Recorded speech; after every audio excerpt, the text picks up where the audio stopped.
the recording. Okay. And let me just share the slide.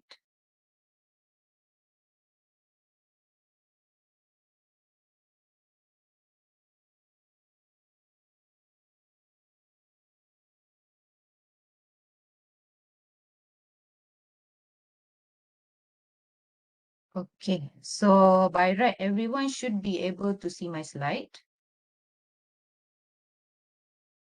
Okay, let's just begin. All right, so basically this morning session is open to particularly specifically for final semester students, okay, undergraduate students from all the schools in College of Engineering. Okay, so it is an exposure to potential masters enrollment and so on. Okay, so this sharing session is done by me.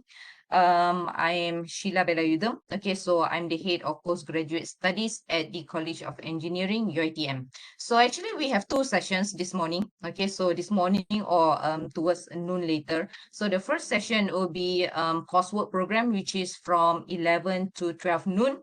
And if you are interested for maybe masters by research, then it will start at 12 noon until 1 p.m. Okay, so you might just sit through it, or if you're interested or much more preferable in terms of coursework, then this is the session for you.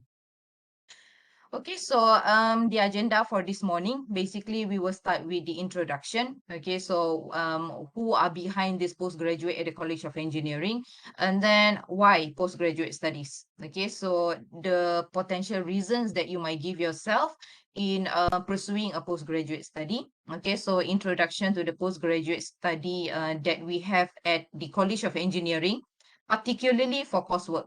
Okay, so this session, this first hour is basically for coursework, how to apply, and also the contact details. So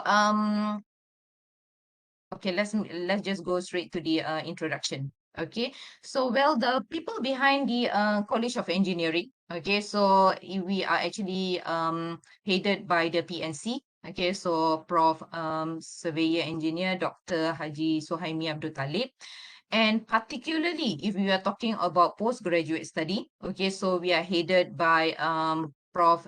IR Dr. Muhammad Azmi Ayub, okay, and below that is where the KPPS comes into picture. Okay, so Ketua Pengajian Pasca Siswaza, that will be me, and I am strongly supported by my coordinators. Okay, so TS Dr. Fazlina Ahmad Roslan. So she is actually in charge of the research program.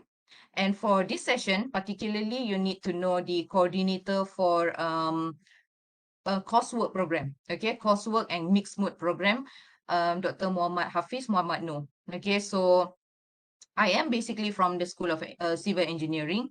Dr. Fazlina is from the School of Electrical Engineering, and Dr. Hafiz is from the School of Mechanical Engineering. Okay, so besides us, so we are basically supported by the administrative team. Okay, so which is headed by Encik Awang Kuashari, and then the AR or penolong pendaftar for um, postgrad studies will be Encik Asfah. Okay, so we have the EO, Executive Officer for Coursework, Puan Fazni, and the clerk for the senior clerk for coursework will be Puan Nur Imania. Okay, and the other end of it will be for research. Okay, but since we are talking about coursework, the person that you need to know for coursework will be the coordinator, Dr. Muhammad Hafiz, the EO for coursework, Puan Fazni, and also the senior clerk for coursework, Puan Nur Imania. Okay, so our team is basically pretty small. Okay, so it's not that big, but practically we are trying our best to ensure that the smooth flow of the process, procedures, and so on. Okay, so before we move on further, I think everyone is well versed that we have actually restructured into the College of Engineering very recently. Okay, so more or less in the early of April this year. Okay, so it has only been a couple of months. So prior to this, the schools were basically individual faculties. Okay, so the programs are basically governed by each faculty previously. But what happened after restructuring is where we actually combine all. Okay, so under a center or under a study called a postgraduate study. Okay, so basically it is all under one umbrella. Okay, so this is the team. I've actually introduced it prior to this. Okay, so I've actually purposely highlighted this with border and box because for coursework, Dr. Muhammad Hafiz is the coordinator. Okay, and this is our team that I've mentioned. Okay, Encik Awang Kuashari, the AR, Encik Asfa, the EO, Puan Fazni. Okay, so Puan Mardiana will be for research. Okay, and for coursework, the senior clerk will be Puan Nurimania. Okay, and for research will be Puan Ezrin and also Puan Adibah as the clerk. Okay, so besides that, okay, so we are strongly supported by our committee member. Okay, so given that college is quite huge in nature, okay, so I'll show you the numbers that we have. We have more or less, if we are talking about postgraduate students, in total will be around 1,000 more or less in the college. Okay, so and when we talk about postgraduate, the treatment is basically quite personal. Okay, so where students will be coming up with a lot of issues and it will be addressed personally. Okay, so more or less one-to-one. So we are strongly supported by our committee member. Okay, so we have Dr. Afzan who actually represents EM, mechanical. We have Dr. Muhammad Shafiq who represents chemical engineering. We have Dr. Siti Hamida who represents civil engineering, sorry. And then we have Dr. Habibah who represents electrical engineering. Okay, so besides that, we have two more support. Okay, so by Dr. Rusdi and also Dr. Putri Sarah, who would be looking into the training, the promotion, student development of the postgraduate students, and so on. Okay, so next, so that will be just the introduction of how actually the structure of postgraduate study works in the College of Engineering. Okay, moving forwards is basically the important questions that you might ask yourself or you might want to have an answer because why do we need to or do we need to or do we not need to? Okay, so basically why postgraduate studies in particularly in this situation is why the masters? Okay, so practically more or less the answer, hold on, let me just try to minimize this. Hold on, Okay, so this is better. So the need for a master's degree. Well, it would be quite subjective for different people. The motivation would be different. Okay, so personally, I would say the reason should be you. You should be providing the reason why you are conducting a master's degree. But as a guide, as like a certain idea or certain reasoning that could be given. Okay, so these are some of it, but this is not exhaustive. Okay, so there are many more reasons or motivations that you might think of from your personal perspective and so on. But this is in general that could basically work or as a guide for someone who is thinking about postgraduate studies. Okay, so the first one is specialist knowledge in the selected field. So when you're talking about postgraduate studies, you will go deeper in a certain subject matter that you are selected to study. Okay, so I will give an example of civil. Okay, so for undergraduate, you touch everything in civil. You touch about water, you touch about geotechnique, you touch about structure, you touch about construction, you touch about everything. So you will be touching everything. So hence you get a bachelor's degree. But moving forward, if you are very keen in a certain subject matter, such as structure, for example, or you are very keen on a geotechnical, so that is where you actually, you know, eager or yearning for a certain knowledge that you might not get in during your degree. Okay, so during your bachelor degree. So this is where it comes into picture of the postgraduate study. Okay, so there are programs that actually tailor to the needs of your specialized knowledge that you select to be. Okay, and also sometimes when you're in, for example, you're taking mechanical, but you are probably prone towards something. Okay, so that is how you can actually nurture, or that is how you can actually go in depth. So postgraduate study allows you to actually go deeper in the selected field that you want. Okay, so you might be passionate in certain fields. That is how you go about that. Okay, so that's one of it. Second is in terms of personal development. So personal development can be from many angles, but personally, I would see from the skill. Okay, postgraduate study involve a lot of independent studies. Okay, so it will not be a lot of spoon feeding. Okay, so it will be a lot on exploration. It would actually trigger you to have or to polish up the critical thinking. Okay, so I think when we are talking about postgraduate, it involves a lot of you basically asking questions. Okay, so querying and so on. So that actually develops your skill. And sometimes when you if you look into job opportunities, interviews, and so on, that is very important.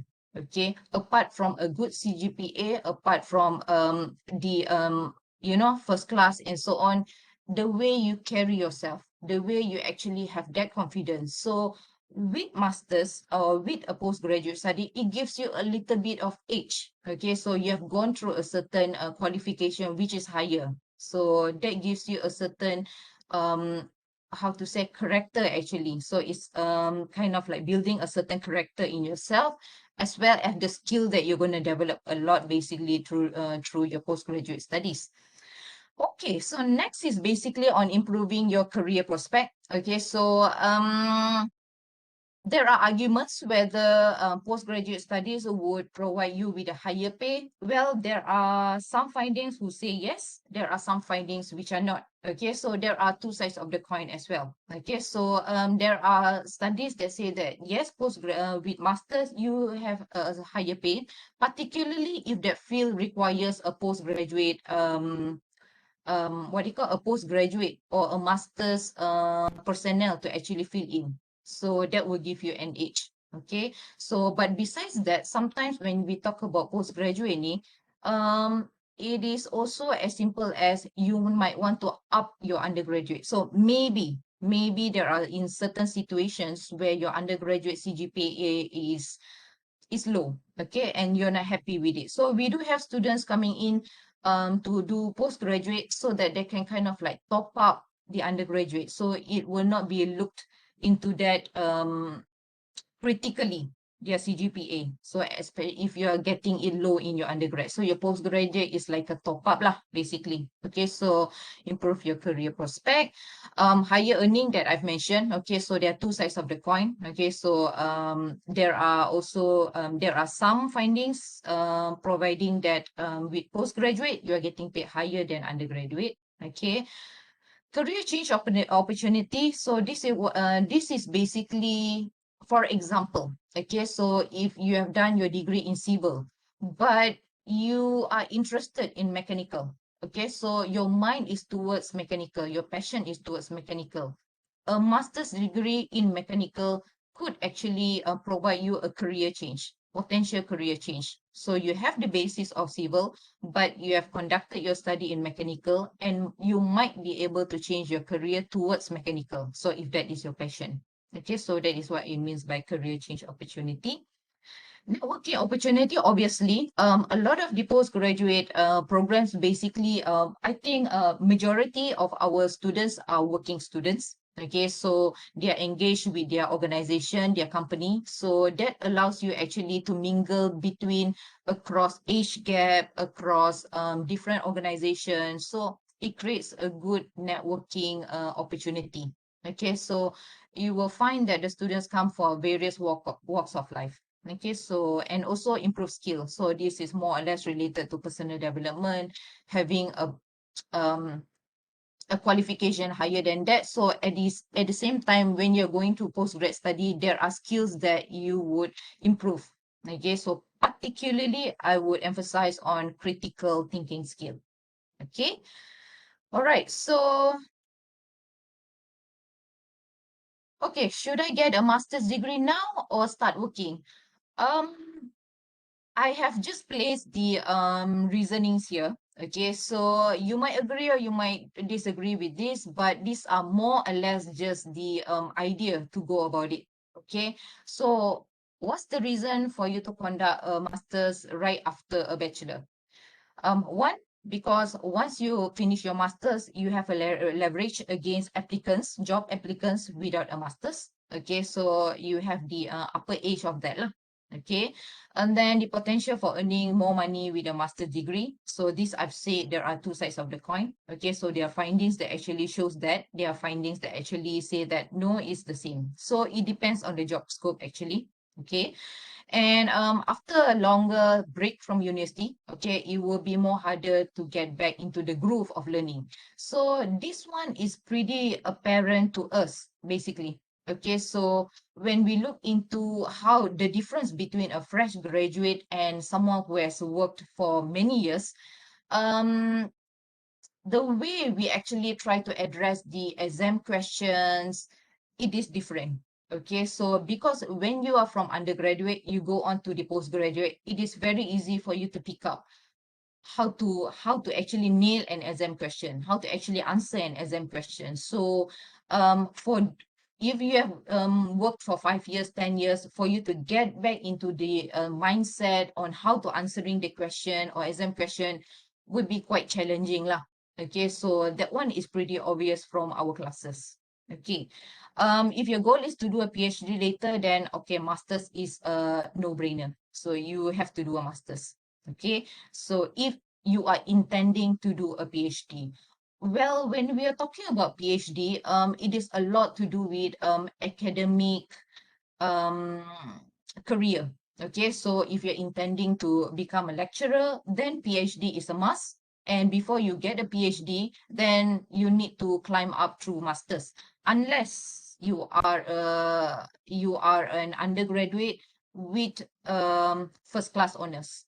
Okay, so if you have a first class honors, it is potentially clear, or it is a high potential that you can actually enroll in a PhD through a fast track program. So you can kind of like a bypass the masters. Okay. And another reason that would think that for you to actually just go jump into your masters after your bachelor, if your financial situation permits. Okay. If you are not the breadwinner of the family, you are okay financially, then why not?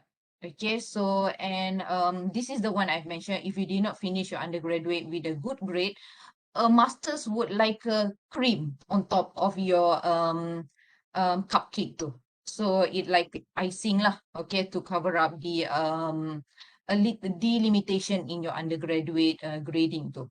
Okay, and another thing I think which is significant in terms of masters lepas bachelor, less responsibility relate or work related problem that will affect your studies. So if you start working after, or basically once you start working, you will see that you have a lot of responsibility, work related problem, meetings. So we have students who are working and also studying. It is pretty challenging. Okay, so not easy for a student who have gone through degree, 4 years of degree with diploma and so on, and thinking of okay, masters lagi, belajar 2 tahun lagi, setahun setengah, 2 tahun. It's not easy. Okay, so because we have gone through so many years of studying, okay, you kind of want a break and so on. But think about it, okay, because sometimes a break can actually derail you from the intention that you want, but sometimes it might add value as well. Okay, so there are always two sides of the coin. Okay, so but obviously once you're from undergraduate, if you don't have financial issues, and you don't have work related issues, then that would basically, your mind is basically just purely clear on the masters and complete it within 1.5 years, okay, for full time. Okay, on the other side, you have reason to work and postpone masters. What's the reason that we can give ourselves to actually work and then postpone your masters to a later period in your life? Well, work experience can help figure out what to study. So sometimes at the bachelor degree, you are not sure what field that you are interested in. Okay, so you know that there are these fields, certain bidang in your study, but not sure which you are interested. But once you started working, you gain the experience, you will see that, okay, probably these are as there are certain particular field that actually makes you intrigued. So then you might want to jump into a detailed study of that to gain the knowledge. Okay, so it will help slightly in figuring out what you want to study on. Okay, you can save money and rely on your savings when you do a master's later.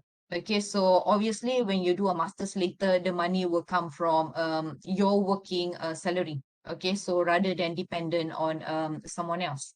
Okay, and initial work experience in a relevant field, and also once you start working, at least you have the money in hand. So rather than you continue study straight away, so you have the salary, but that is also is a good thing and it is also a bad thing. So because sometimes once we get the money, okay, we tend to feel, enjoying ourselves with the money, and sometimes that is more important. So it is quite subjective to say which and which, but as a guide, this is what it is. Okay, so initial work experience in a relevant field adds value to your learning experience during a master's. Okay, so this one we can see it from the students who have had experience. Okay, so when they come in the class, there are a lot of things they can share. So this is where actually the undergrad students actually dapat access to the working experience without working dulu. Okay, because you gain experience for people who have actually have those experience. They enter our class and they share their experience. And most of the working adults in our postgraduate studies, they're happy to share the experience. Okay, so those are some of it. Okay, so contemplating as well, should I get a master's degree now or start working? Okay, so this is just a simple statement from the department's statistic department's chief statistician. So this was taken from Malay Mail 1st April 2021. Okay, so what it has been recorded is new degree graduates recorded a decrease in monthly income, particularly now when we are talking about COVID. Okay, where the majority of them earned between 1,000 to 1,005 in 2020 and to 2001 to 2005 in 2019. Okay, so the situation might be due to the non-operational situation, MCO, and so on. But at the same time, the monthly income of the Malaysian PhD master graduate in 2020 more or less remained the same. Okay, so this is just the difference that I've captured actually from the statistician. Okay, and these are just a couple of newspaper articles that I think if I share the slide, then you should be able to go through it. Okay, so finish on let me see what's the time. Okay, finish on the reasoning and so on. So introduction to the program that we have. Okay, so for the coursework program that we have this. Okay, so from civil engineering, we have 6 programs.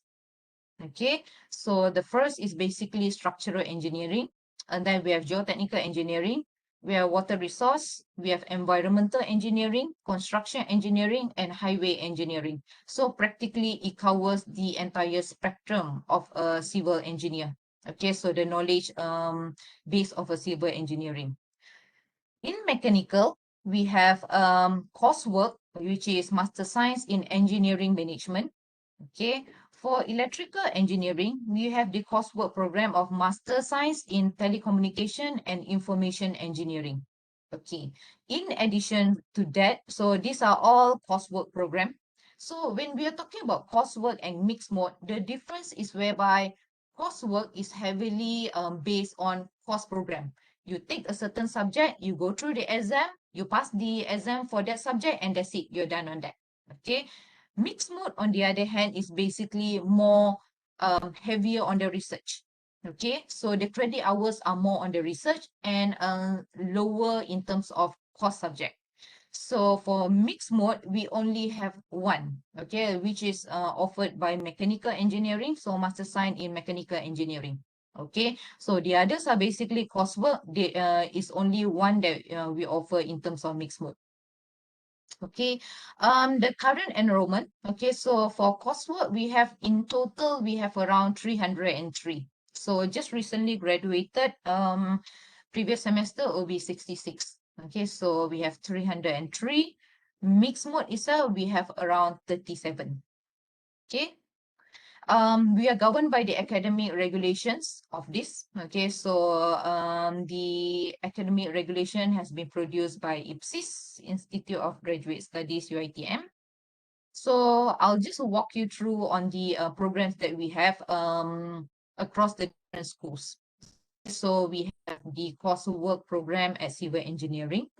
So as mentioned, these are the coursework program at civil engineering. Okay, so if you're interested in geotechnical, then go for 702. If you're interested in general construction project management, safety in construction, then go for 705. Okay, the mode of study, there are two modes of study. Okay, so one will be full-time, one will be part-time. So the difference between the mode of study, it is from the credit hours. Okay, so for full time, we would usually allocate 4 subjects throughout the semester. For part time, usually 3 subjects throughout the semester.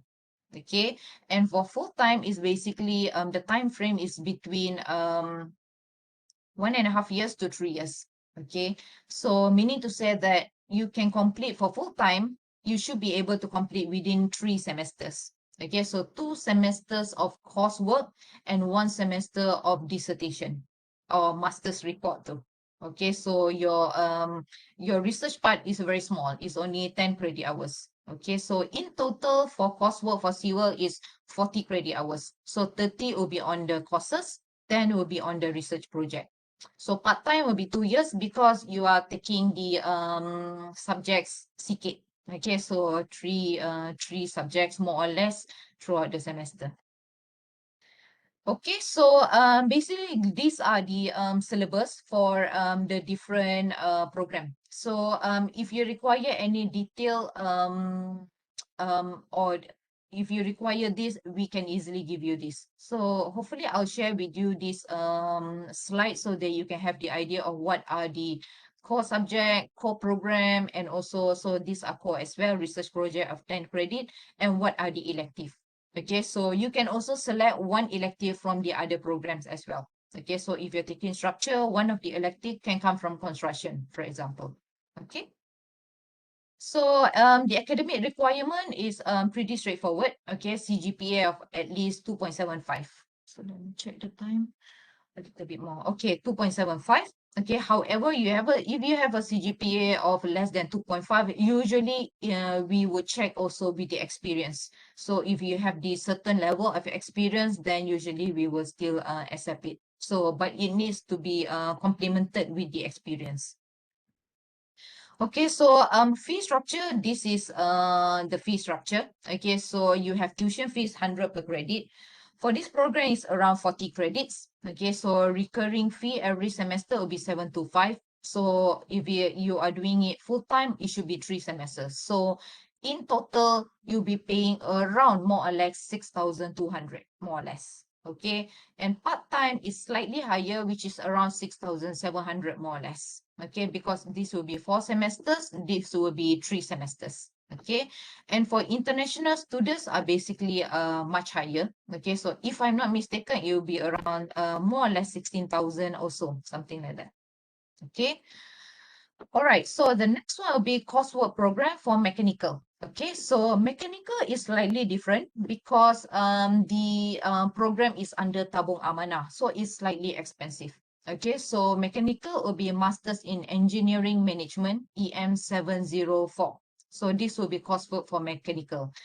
And the entry requirement also slightly differs. Okay, so for Masters in Engineering Management, the CGPA expected of a bachelor's degree student will be 3.5 if you do not have any experience. So expected as undergraduate, fresh graduate, expected will be 3.5. However, actually, this program supports a lot on working adults. Okay, so experienced adults. So if you have at least 3 years of working experience, so we expect the CGPA around 2.5 to 2.75 it is sufficient. Okay, so if you think that you're interested in this, but you do not have that CGPA, probably you can come back to us with after certain years of experience. Okay, so this one, there is a requirement to submit the CV, and also there are interviews being conducted for this program. Okay, so these are the courses in EM 704. Okay, so I'll share the slides with the all the undergrad students of the final semester. So I'll go through the UG to actually send you the slides so that you have a detailed idea of what this is, what are the courses offered in mechanical engineering. Okay, so as I mentioned, the fee structure is slightly expensive because for mechanical, both programs are under Tabung Amanah, so it's not program perdana. So for 704, the credit hours are 42. Okay, and the fees for local is around 16,000. The fees for international is around 25. The mode of study and the duration, it remains the same. Okay, on the other hand, okay, so we have mixed mode. So I did mention when we're talking about mixed mode, it is heavy on the research. Okay, so you can see that 27 hours is dedicated for research, 17 hours for coursework. Okay, so so basically this program has been developed to actually kind of prep you towards a PhD. Okay, so it's like a it is somewhere between master's science in coursework and also master's science in research. So a mixed mode is in between. So you have the coursework, you have the mixed mode, you have the research. So research will be 100% research. Mixed mode will be slightly inclining or heavily on the research. Coursework will be a lot on the coursework. Okay, so the entry requirement is basically 2.75, 2.75. Okay, so it can be from any field as well. Okay, so if you look into the entry requirement for previous program, including civil, it is not necessary that you have civil, then you can enroll in civil. You can come from mechanical, but you choose to do a master's in civil. Or if you're from civil, you choose to do a master's in mechanical. So no issue in that. Okay. And the mode of study is also same. Okay. So 3 semesters for full-time, 4 semesters for part-time. Okay, so these are the courses in EM 703. Okay, so this will be EM 703. You can see that the courses are not that much. Okay, so because it is heavily loaded on the research. Okay, so these are the elective courses that you can actually um, uh, take on. Okay, so for your program 20. Okay, estimated fees is similar to 704. It is on the higher end sikit. Okay, because this is from tabung amanah rather than perdana. Okay, so around 12,000 ish, 13,000. Okay, the next one is basically coursework in electrical engineering, EE 700. Okay, so Master of Science, Telecommunication and Information Engineering. So these are generally the descriptions of it. Okay, and these are the core courses that you can actually expect to have in this masters. Okay, so advanced communication theory, data communication network, advanced digital signal processing, information theory, teletraffic engineering, telecommunication and information engineering project. Okay, so if you are basically keen on telecommunication and so on, so probably this is one of the options that you may think of. Okay, so the academic requirements remains the same. Okay, so it's an honors degree from UiTM. Usually we'll look into 2.75 above. Okay, so if there are no specific for a certain project, it goes back to 2.75 minimum CGPA. Okay, the fee structure is more or less similar, okay, to the common structure because this is program perdana. Okay, so for electrical, 42 credit hours. Okay, so the fee is more or less, if you add on all of this, it comes to around 6,000 plus. Okay, cuma dia tinggi sikit daripada civil because the addition of 2 credit hours. Okay, so for civil is 40, for this is 42. And how to apply, I think it's pretty straightforward. Okay, so if you are UiTM graduating or final semester student, you might have came across e-pursuit. Okay, so it has been closed now, the application, and usually they have a certain time frame. Okay, so they have closed the application through ePursuit. Basically, ePursuit, you do not need to pay the 50 ringgit application fees too. Okay, if you have terlepas yang tu, then you can actually apply also as local applicant biasa. Okay, so you can go through the website and everything is on the IPSIS website. Okay, so it needs to apply through online and it will be passed on to the college through the system. So we can actually look into your application from the system. So that's why it's on that. And through IPSIS website, local applicant, you need to pay 50 ringgit application fees. Okay, so for international students, there are a different link to it. Still on the IPSIS website, so they need to pay around 150 application fees. Okay, so these are actually the avenue to apply. It's all online. Okay. And basically, I think I've come to the end of my sharing session here before we go on to the Q&A. And any question or any queries you have on coursework, particularly and mixed mode, please send it through this email. Okay, so we check through this email on the daily basis. Okay, so if you have any queries, if you require any further information, please get back to us. Okay, so you can send it through this email to get in touch with us. Okay, so with that, I will open the floor for Q&A, and let me just stop my sharing so that I can see all of you here. Okay. All right. So any question from the floor? How many do we have? So we have 42 participants, not too bad. Okay, so hopefully the words can spread that we have such sharing session. So not necessarily we are talking about enrolling in UiTM or we're talking about, but at least it's a good sharing session that you have an idea, okay, if you're intending in future or now to go for postgrad. So there must be queries. Okay, so I open the floor for any questions.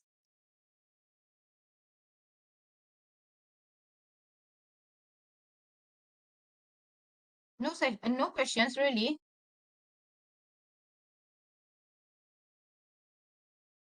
I have a question. Okay, Uh, okay. Let's say if I apply for part-time, right? Is it possible if maybe around second semester I want to switch to full-time? yes, it's possible. Oh, so I just have to deal with the office lah.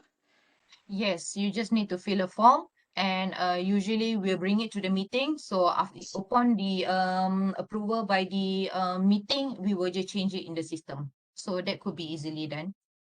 Oh, okay. Thank you. Okay. All right. Any other questions from the floor?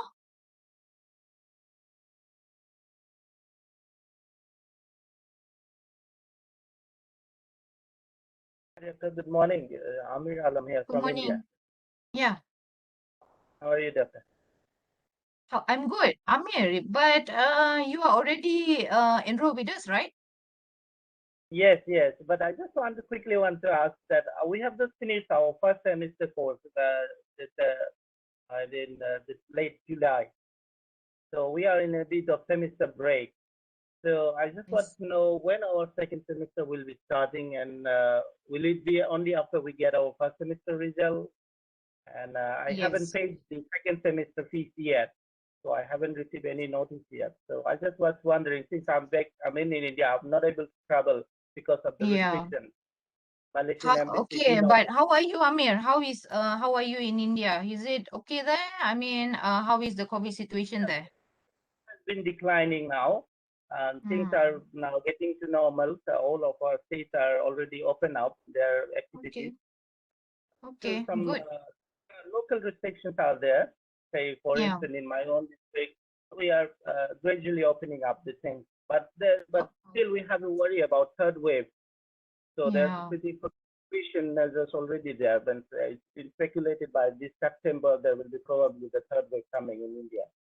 I So that's see. yeah. Okay. Okay. Coming back to your question, yes, the exam result will be released prior to the start of the next semester. So currently we are in the midst of marking the answer scripts and so on. So basically for lecturers, we are given until more or less 18 August to actually complete our marking. So you would expect to get your result, if I'm not mistaken, more or less around mid or end of September, more or less something like that. So you get the result. And once you get the result and you are clear on all the subject, so the next semester will start more or less in October. Okay, doctor. Okay, thank you. Only then after Alright. that, I pay my second semester fees and we can proceed with the second semester. Yes. So make sure that the coming semester, register the subject. Very important. There are time frame for you to register the subject. So usually we will share the academic calendar through the WhatsApp group so that everyone is aware there is a time frame for you to register the subject. Once you register the subject, the bill could be generated. So once the bill is generated, then you just pay the fees accordingly. Okay, doctor. Thank you so Okay. much. All right. I Thank really, you. Take care of yourself. yeah, thank you. Okay, any other questions from the floor? Let me just check the chat box, yeah. Okay, I have a question. Is the part-time and full-time for coursework schedule the same? Is it only during weekend? Okay, this is the one I need to highlight. For civil engineering, okay, the courses will be done or the classes will be done during weekdays. Okay, so it will be Monday to Wednesday, for example, or Monday to Thursday, depending on whether you are full-time or part-time, and it will be done after working hours. So for civil, it will be done weekdays, after 6 p.m. Okay, so if you're taking 2 credit, it will be 6 to 8. If you're taking 4 credit, it will be 6 to 10. Okay, so the difference will be if you're full-time, you might be having classes for 3 days. If you're part-time, if you're full-time, you might be having for 4 days. If you're part-time, you might be having for 3 days. That's civil.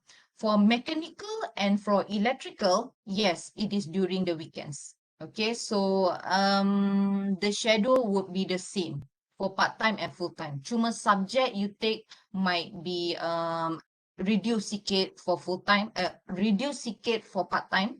Okay, so full-time will be more subjects lah compared to part-time. So for mechanical, yes, during the weekend. For electrical, also yes, during the weekend. Okay, the time will be the same. Okay, any other question from the floor? Any other questions?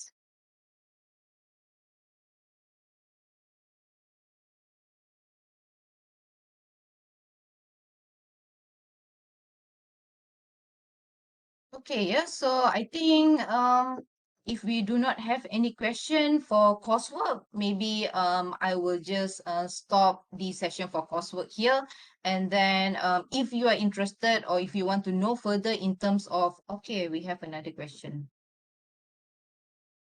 Okay, Amir from Faculty of Chemical Engineering. Can I take masters from other engineering faculty? Yes, you can take masters from other engineering faculties. Okay, so you can look into subjects. And we have a lot of applicants from chemical engineering in EC 704, environmental engineering. So yes, obviously. So you can look into the courses that we have in civil, mechanical, electrical, just see which actually intrigues you and you can apply for that. No worries. Okay.